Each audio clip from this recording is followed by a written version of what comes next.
Mga ka-agree mo na niya kung okra. Nakaharvest ako ginagmay. O mo na akong mga okra nga gikaon og kambing, gisugdan na pod.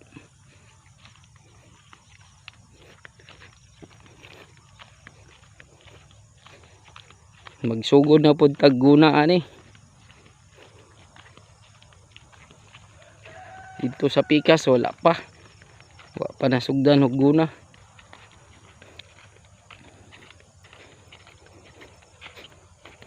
Kay na busy pa man ko.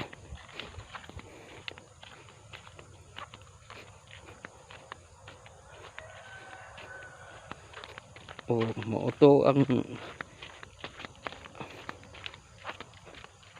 akong kuan. Nya mo na akong na harvest mga ka-agree.